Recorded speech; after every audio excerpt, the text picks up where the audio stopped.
Olá a todos! Não planejei fazer este vídeo e veja a data de lançamento. Você acha que eu esperava ter que lançá-lo?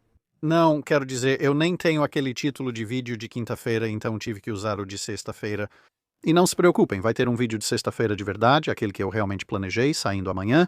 Ainda assim, não entendo por que encouraçados estão nas notícias. E agora todos, até o cachorro, viraram especialistas navais. Como geralmente acontece com o assunto do momento nas redes sociais populares. Agora, o motivo de eu estar fazendo isso é porque muitas pessoas em vários comentários de vários vídeos vão estar dizendo: não, você precisa nos dizer o que acha das ideias atuais sobre encouraçados. Bem, eu não vou fazer isso porque o canal é um canal de história, mas se você quiser ouvir quais são as minhas ideias em termos do que a história diz sobre como poderia ser um encouraçado moderno, eu posso falar.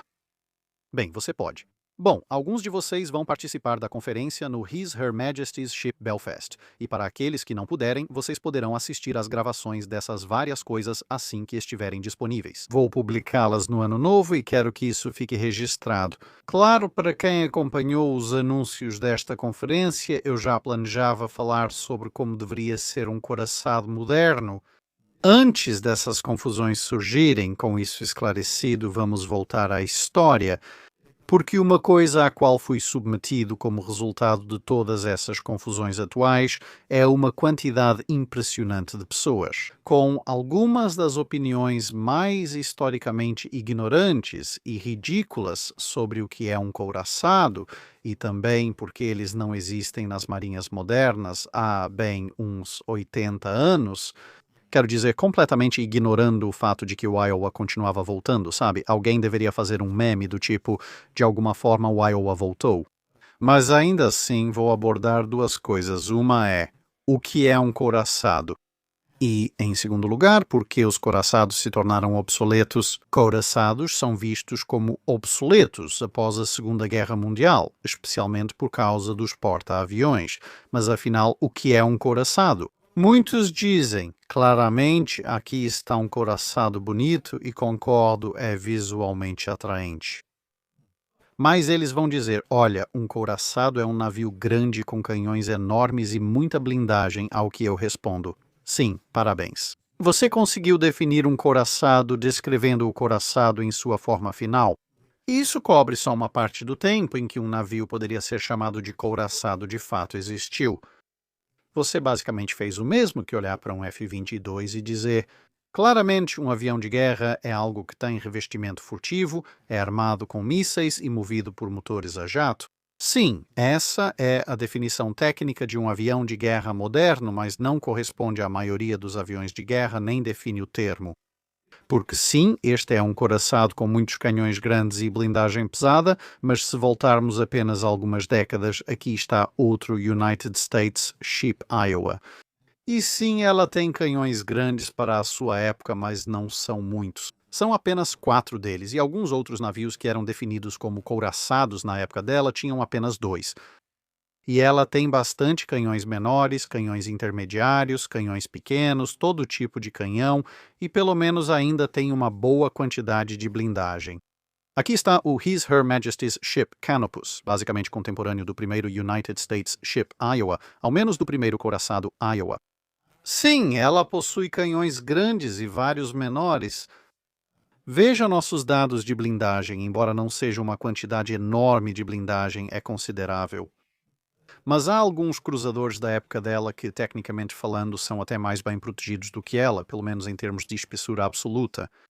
Volte mais uma década ou algo assim e estamos no His Her Majesty's Ship Benbow, um dos couraçados da classe Admiral, e sim, não é um grande número de canhões grandes, admito, é um canhão grande, e há outro na parte de trás. Agora passamos de 9 para 4, depois 2 canhões grandes. Ok, ainda temos muita blindagem, mas voltando algumas décadas, chegamos ao His Her Majesty's Ship Warrior, primeiro couraçado blindado da Marinha Real. Agora não há mais canhões grandes aqui. É verdade que os canhões dela não são pequenos, mas há muitos deles e não são maiores do que os canhões que você encontraria em muitos outros navios. Veja, até aqui canhões de 16, 12 e 135 polegadas, Tirando alguns cruzadores incomuns, esses canhões só estão em navios capitais. A Warrior, porém, usa canhões de 68 e 110 libras, e você pode encontrar canhões de 68 e 110 libras em praticamente todos os navios da Marinha Real nesse período, até mesmo em canhoneiras. Agora, é verdade que ela tem mais desses canhões do que a maioria dos outros navios, mas ainda assim eles não são maiores do que os dos outros, assim como os canhões dos antigos navios capitais. Mas poucos anos antes do Warrior, havia navios semelhantes a este. Este aqui é o His/Her Majesty's Ship, Duque de Wellington, mas pode substituir por qualquer navio de linha de sua escolha. E o que encontramos aqui? Bem, mais uma vez, assim como o Warrior, não temos canhões que sejam particularmente maiores do que os que você encontraria em praticamente qualquer outro navio de guerra, apenas muitos deles. E, de fato, se voltarmos ainda mais algumas décadas até a época da Batalha de Trafalgar, aqui estão Busenta, Redout, Tableau Victory e Santos Matrinidad. Navios de primeira classe em 2 casos e de terceira nos outros 2. Sim, há canhões de 32, 36, 24, 18 e 12 libras. Algumas fragatas possuem convéses de canhões com armas mais pesadas que certos convéses, como o convés superior com canhões de 12 libras. O convés principal do United States Ship Constituição tem só canhões de 24 libras. Então, enquanto o Duque de Wellington carregava alguns dos maiores canhões, mesmo outros navios menores também faziam isso, aqui temos o que são indiscutivelmente couraçados. E agora, não só eles não estão carregando canhões maiores do que os que você pode encontrar em navios de guerra muito menores, como também estão carregando muitos canhões que são menores do que os que você encontra em muitos navios de guerra menores. O principal diferencial aqui é simplesmente que há uma quantidade enorme deles. E antes que alguém comece a pular e gritar dizendo não, não, não, eles são navios de linha, olhe para a etimologia. De onde vem o termo encouraçado? Ele vem, originalmente, da forma longa, navio adequado para ficar na linha de batalha. Navios dessa categoria têm poder de fogo e resistência para integrar a frota principal e enfrentar o inimigo em grandes batalhas navais. A palavra ação foi abreviada de várias formas diferentes, mas todas significam praticamente a mesma coisa. Você tem navio de linha, navio, linha de couraçado. Ah, veja, tire-o de linha e você tem couraçado. Durante o período vitoriano, surgiu a tendência de chamá-los de liners, abreviação de navio de linha. Ao retirar navio de, fica linha, no plural liner. Felizmente, isso acabou quando começaram a surgir os transatlânticos, e as pessoas perceberam que isso poderia ser muito confuso. E bem, aqui está o Mary Rose. Este também é um couraçado, e antes do Duque de Wellington, todos eram de madeira sem muita blindagem. Sim, um navio de linha, ou um couraçado de linha, ou qualquer outra terminologia que você queira usar, tende a ter um casco mais grosso e pesado do que uma fragata, o que oferece um certo grau de proteção contra tiros mais leves e disparos de longa distância. Mas nas distâncias em que você realmente entra numa briga pesada, isso não oferece muita proteção. Contra tiros de canhão à queima-roupa de quase qualquer calibre de uma embarcação PI, fica claro que um couraçado não se define apenas por ter muita blindagem. Na verdade, só há 2 coisas que ligam Mary Rose, galeões espanhóis, Yamato, Iowa e Vanguard. E é isso, couraçados, linha de navios de guerra. Como disse, independentemente da terminologia, os maiores navios da sua frota já têm o necessário. O melhor poder de fogo da época e eles têm a melhor proteção disponível para aquele período.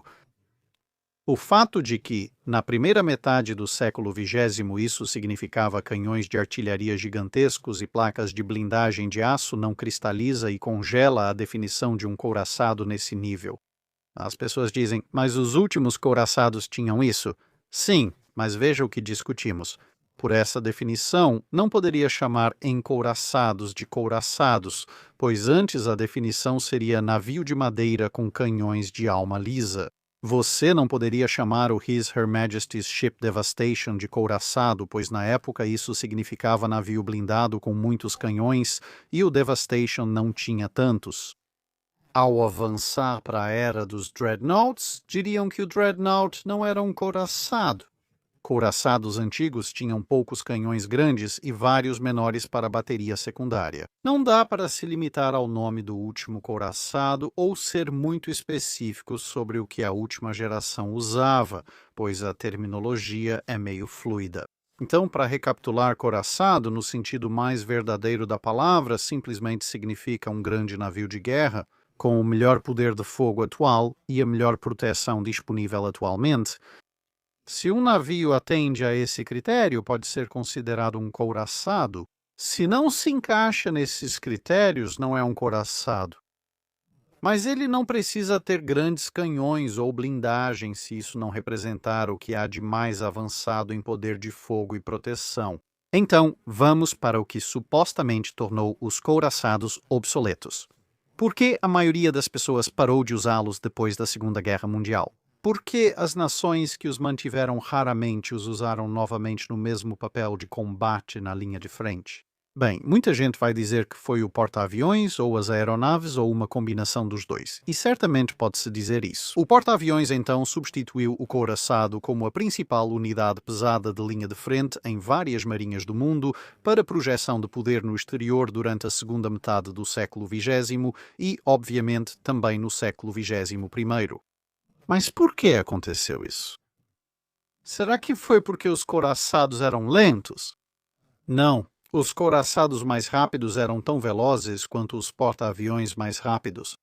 Ao fim da Segunda Guerra Mundial, couraçados mais lentos ainda eram considerados de linha de frente. Todos os couraçados modernos eram, na verdade, bem mais rápidos que muitos porta-aviões, especialmente os de escolta e até alguns considerados porta-aviões leves de frota. Então, os couraçados certamente não deixam a desejar no quesito velocidade. Será que era talvez na questão da proteção? Na verdade, não. No fim da Segunda Guerra Mundial, os couraçados eram muito mais resistentes e protegidos contra ataques inimigos do que qualquer porta-aviões. Naquela época, a grande maioria dos porta-aviões tinha pouca ou nenhuma defesa contra torpedos. E bem, vários porta-aviões estão no fundo do oceano justamente por causa disso. A maioria dos porta-aviões tinha pouca blindagem e mesmo os mais protegidos dependiam apenas dessa defesa contra tiros de canhões de cruzadores ou bombas comuns. Eles certamente não resistiriam ao fogo pesado de canhões de couraçados e muito menos seriam capazes de suportar qualquer tipo de bomba realmente potente. Muitas vezes eles poderiam ser seriamente danificados ou afundados até por bombas pequenas. Coisas que os couraçados costumavam ignorar como se quase não fossem afetados. Se um kamikaze atinge um porta-aviões classe Essex, pode matar 600 a 700 pessoas e o navio ficará fora de ação por até 6 meses, voltando a Pearl Harbor ou aos Estados Unidos da América. Um kamikaze atinge um couraçado rápido dos Estados Unidos da América exatamente na mesma formação e é chamado de olha só, estou andando ao lado do United States Ship Missouri. Há um pequeno amassado na borda e os couraçados tinham armamentos antiaéreos bem mais pesados que os porta-aviões. Por isso, uma das melhores estratégias na Batalha do Mar das Filipinas, chamada Grande Abate das Marianas, foi essa. Vamos pôr os couraçados na frente para atrair o ataque japonês, pois as chances são mínimas. Eles não conseguirão fazer muito, pois a maioria será abatida pelo fogo antiaéreo e os poucos que passarem não causarão grande dano, porque os couraçados têm ótima proteção. Se essa mesma onda de ataque japonesa atingir os porta-aviões, pode ser ainda pior. E sim, claro, antes que as pessoas comecem a comentar, claro, na Batalha do Mar das Filipinas, os Hellcats também provaram ser muito letais contra as aeronaves japonesas que se aproximavam. Mas você vai notar, tanto pelos registros de danos quanto pelas fotos e vídeos capturados na batalha, que mesmo havendo um número absurdo de Hellcats envolvidos, eles não conseguiram impedir que as aeronaves japonesas chegassem tanto à linha de couraçados dos Estados Unidos da América, quanto, de fato, algumas delas chegassem aos porta-aviões americanos. Por isso há tantas fotos das grandes nuvens planas formadas pela linha de couraçados. Depois, porta-aviões e escoltas também criaram essas nuvens para pegar os retardatários. Então talvez seja o poder de fogo, porque, bem, velocidade, proteção, poder de fogo, essas são as coisas que, de modo geral, constituem um navio de guerra em um nível básico. Bem, tecnicamente não. Um couraçado sempre vence um duelo de canhões com porta-aviões. Basta perguntar ao Glorious ou aos porta-aviões de escolta na Batalha de Samar. O que ocorre ao ser alvo de um couraçado pilotando um porta-aviões? Então, por que todo mundo parou de usar couraçados e começou a usar porta-aviões? Bem, basicamente se resume a uma coisa simples. Um subconjunto do poder de fogo é o alcance. Veja, anos 1940, um couraçado podia destruir praticamente qualquer coisa que existisse, desde que essa coisa fosse gentil o suficiente para existir brevemente dentro de um raio de 32 quilômetros do couraçado, mais ou menos. E isso significava que o couraçado geralmente tinha que ir atrás da coisa que queria destruir, e muitas vezes a coisa que ele queria destruir fugia, o que podia ser um problema. Um porta-aviões podia transportar munições como torpedos, bombas, foguetes ou todos juntos. Ele podia atingir alvos a 300, 400 ou 500 milhas com alcance muito maior. E também, agora ninguém consegue fugir de um avião com um navio. Você precisava encontrar o alvo a atacar, mas esse era um problema comum a todos. A principal vantagem do porta-aviões sobre o couraçado era atacar de distâncias muito maiores. Se você colocasse um porta-aviões contra um couraçado, o porta-aviões podia atingir o couraçado quando o couraçado não podia revidar, e o porta-aviões podia continuar atacando o couraçado repetidas vezes, enquanto o couraçado tentava se aproximar. E, portanto, os maiores níveis de proteção que o couraçado tinha não necessariamente importavam tanto assim. Porque mesmo que você não acertasse na primeira vez, provavelmente teria mais 2 ou 3 tentativas, pelo menos antes que isso se tornasse um grande problema. E, claro, isso também se traduzia em: você pode atingir alvos terrestres muito além do alcance dos couraçados, o que foi o principal motivo para o porta-aviões substituir o couraçado. Simplesmente pelo fato de que ele podia atingir alvos muito mais distantes e, em muitos casos, podia atingir coisas além do alcance em que essas coisas poderiam revidar. E se tentassem revidar de forma semelhante, ou seja, com aeronaves, ele poderia, é claro, se defender a longa distância, usando seus caças para tentar impedir que qualquer uma dessas munições chegasse até o porta-aviões, ou pelo menos reduzir bastante o número de munições vindo em direção ao porta-aviões, com um couraçado enfrentando um rival equivalente 9 em cada 10 vezes. Mesmo com uma vitória quase perfeita, o outro lado lançará projéteis contra você. Então, não havia nenhuma propriedade intrínseca de ser um porta-aviões que, instantaneamente, para sempre, tornasse um couraçado uma plataforma obsoleta, além de qualquer coisa. Ao fim da Segunda Guerra Mundial, ainda havia situações em que couraçados operavam, mas porta-aviões não. Exemplos incluem mau tempo, neblina e voos noturnos. Vale lembrar que aeronaves para operar à noite foram introduzidas até o fim da Segunda Guerra Mundial. Então, havia circunstâncias em que um couraçado tecnicamente poderia equilibrar bastante as coisas para tentar se aproximar de um porta-aviões ou de um grupo de porta-aviões. Essas situações eram limitadas e, com o avanço da tecnologia, tornavam-se janelas cada vez menores. Nesse ponto, a questão para os couraçados passa a ser: você tem alguma forma de igualar ou superar o alcance de ataque dos porta-aviões, ou então superar massivamente o porta-aviões em termos de defesa aérea? Nesse caso, os couraçados voltariam a deixar de ser obsoletos. E, surpreendentemente, ao analisar os planos dos couraçados americanos do pós-guerra, como já mostrei antes, o que se encontra? Couraçados antiaéreos e programas para criar munições guiadas de longo alcance? Abordando exatamente esses dois problemas, e só para finalizar, achei que seria bom comentar rapidamente sobre provavelmente os 2 exemplos mais comuns que podem ser mencionados. Não afirmo que porta-aviões acabaram com couraçados. Veja o afundamento do His Her Majesty's Ship, Príncipe de Gales. Não. Tecnicamente, isso não é um exemplo de couraçado se tornando obsoleto por aeronaves, já que nenhum porta-aviões participou. Novamente, se você se lembrar do vídeo que fiz sobre isso, na verdade, um exemplo de como uma inteligência ruim pode causar qualquer coisa. Nesse caso, foi um couraçado e um cruzador de batalha. Porque, bem, se te dizem que o inimigo não pode te alcançar de jeito nenhum e você não tem como pedir apoio externo de caças, lembre-se, é isso que te dizem. Então, mesmo se Príncipe de Gales e Repulse fossem porta-aviões, não teriam patrulha aérea, pois achavam desnecessário já que ninguém poderia alcançá-los até aparecerem aviões. E bem, o ataque teria te atingido antes que você conseguisse colocar qualquer número significativo de aviões no ar. Então, falha de inteligência não é algo próprio de couraçados, e passando para a questão de couraçado versus porta-aviões. Yamato agora, sim, desta vez, o Yamato foi definitivamente afundado por aeronaves, porta-aviões, bem, os aviões deles, mais especificamente. O mesmo aconteceu com sua nave irmã Musashi, um pouco antes na guerra, como já mencionei no canal. Se você somar a tonelagem dos porta-aviões que foram atacar o Yamato, no mínimo, apenas dos 2 grupos-tarefa que forneceram a maioria das aeronaves, estamos falando de mais de 200 mil toneladas de porta-aviões contra as cerca de 70 mil toneladas do 200 mil toneladas de qualquer navio de guerra afundariam o Yamato. Da mesma forma convincente, quero dizer, estamos falando da mesma tonelagem. Isso equivale aos 4 Iowas ou aos 6 outros couraçados rápidos dos Estados Unidos da América ou a toda a série dos King George V mais o Warspite. Ou 100 contratorpedeiros classe Fletcher. E se você for me dizer que você sabe 6 couraçados rápidos ou 4 Iowas ou 100 Fletchers, também não teriam enfrentado o Yamato de forma tão rápida e decisiva, talvez até mais rápido e decisivo que 200 mil toneladas de porta-aviões e seus aviões.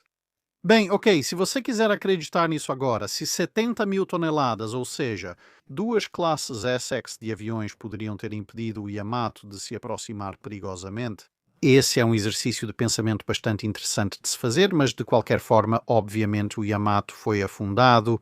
Isso mostrou principalmente que, no fim da Segunda Guerra Mundial, a Marinha dos Estados Unidos da América ficou com todos os porta-aviões. E, novamente, aquela questão toda. Podemos atingir você de longe e não há muito o que fazer além de suportar o dano. Não me entenda mal. Não digo que foi um erro escolher porta-aviões em vez de encouraçados como principal nave de guerra. Segunda metade do século XX, avançando para o século XXI, já explicamos que havia boas razões para isso, mas não são absolutas ou definitivas. Não é o fim dos tempos. Razões pelas quais você vê pessoas jogando o tempo todo na internet. Quase todos os tipos de navios de guerra já tiveram seu auge e foram superados por inovações.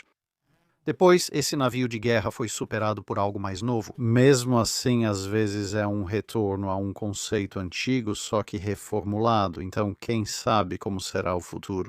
Quero dizer, tenho certeza de que, durante tudo isso, vários submarinistas irritados jogaram coisas na tela e gritaram que o submarino é o navio capital moderno, e isso já é uma outra discussão completamente diferente. Os SSBNs já garantiram o poder de fogo, então é isso. Espero que sim.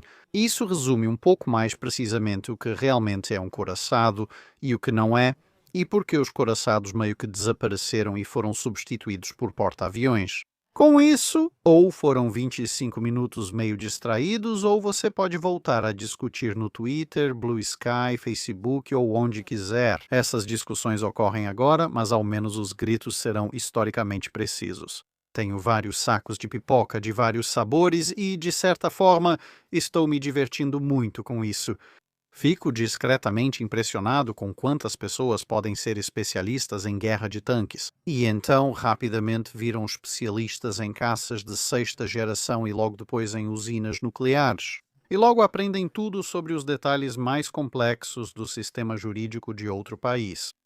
Agora, essa multidão de pessoas talentosas com quociente de inteligência 250 virou especialista em design de navios de guerra. Me pergunto em que eles serão especialistas depois. Vou sentar no meu canto da história naval e concluir os detalhes sobre por que os alemães projetaram e construíram o Schiff mit Schraube Blücher. Até mais.